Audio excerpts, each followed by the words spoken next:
teman Antoni, bahwa jaksa penuntut umum tidak menguraikan secara cermat dan lengkap tentang siapa nama yang dimaksud dari teman saudara Antoni atau vide surat dakwaan JPU yang terdiri dari dua hal. Faktanya, jaksa hanya menyebutkan dalam dakwaannya dengan sebutan teman saudara Antoni, sehingga mengakibatkan ketidakjelasan dalam dakwaan. Siapa teman Antoni dimaksud? Padahal JPU berulang kali menyebutkan teman saudara Antoni. Apakah orang yang sama? Siapa dan peranannya dalam peristiwa hukum yang didakwakan JPU?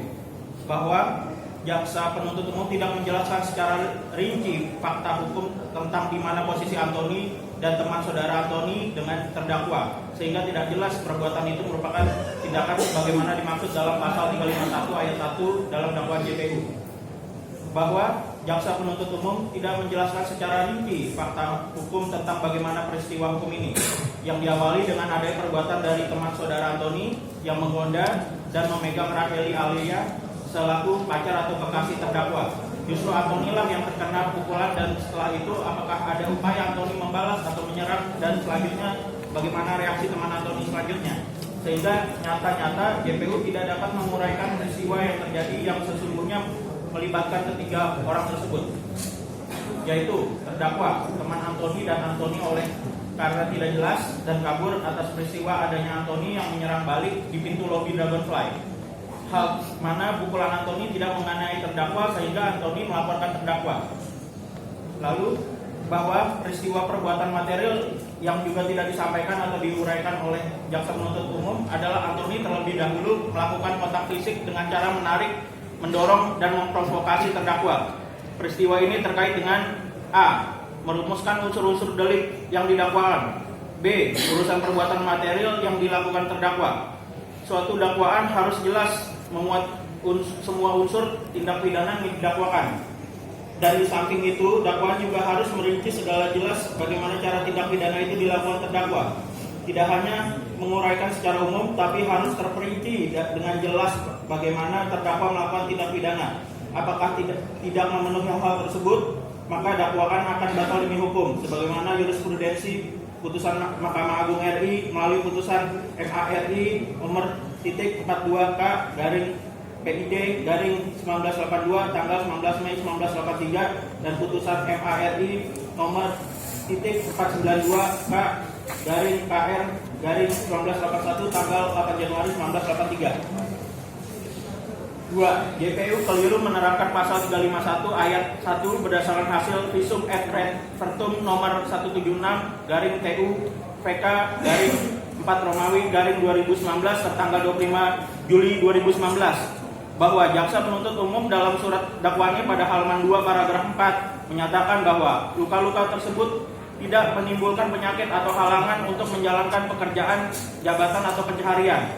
Vide hasil visum et repertum nomor 176 garing TU FK garing 4 Romawi garing 2019 tertanggal 25 Juli 2019. Selanjutnya menyatakan perbuatan terdakwa tersebut di atas sebagaimana diatur dan diancam pidana dalam pasal 351 ayat 1. Lalu bahwa perbuatan terdakwa yang didasari dengan adanya hasil visum et repertum nomor 176 garing TU FK garing 4 Romawi garing 2019 tertanggal 25 Juli 2019 merupakan perbuatan terdakwa yang dimaksud oleh pasal 35 ayat 1 KUHP yang berbunyi kecuali yang tersebut dalam pasal 353 dan 356, maka penganiayaan yang tidak menimbulkan penyakit atau halangan untuk menjalankan pekerjaan jabatan atau pencarian diancam sebagaimana penganiayaan ringan dengan penjara paling lama 3 bulan atau pidana denda paling banyak 4.500 rupiah. Setelah membaca dan menganalisa surat dakwaan JPU tersebut yang berdasarkan hasil visum et repertum nomor 176 garing TU FK garing 4 Romawi garing 2019 tertanggal 25 Juli 2019, maka jelas-jelas dan nyata kekeliruan JPU menerapkan pasal 351 ayat 1 KUHP terhadap terdakwa. Seharusnya perbuatan terdakwa adalah perbuatan sebagaimana diatur dan diancam pidana dalam pasal 352 ayat 1 KUHP. 3. Surat dakwaan JPU tidak jelas, kabur dan kontradiktif sehingga bertentangan dengan pasal 49 ayat 1 KUHP. Bahwa JPU dalam dakwaannya telah mendakwakan terdakwa telah melakukan perbuatan sebagaimana dimaksud dalam pasal 351 ayat 1 Namun di sisi lain JPU mengakui secara jelas dan tegas menyatakan perbuatan material Anthony 1.c korban termasuk perbuatan korban yang menyebabkan keadaan atau perasaan terdakwa terancam. Vide alinea ketiga hal titik 2 surat dakwaan JPU dan membela kehormatan Raheli Alia yang merupakan pacar terdakwa yang telah dipegang pundaknya atau dilecehkan pada saat terdakwa terjadinya peristiwa perkara Akuo. Bahwa oleh karenanya berdasarkan pasal 49 ayat 1 KUHP tindakan terdakwa tersebut tidak dapat dipidana dikarenakan pembelaan terpaksa untuk diri sendiri maupun orang lain baik kehormatan maupun kesusilaan.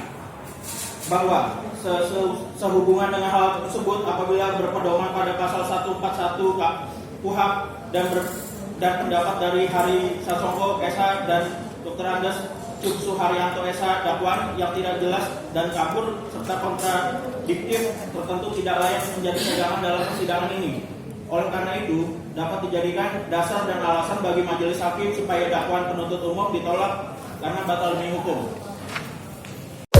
Terima kasih sudah menonton video ini. Jangan lupa subscribe dan aktifkan lonceng notifikasi supaya kamu nggak ketinggalan video terbaru dari Grid.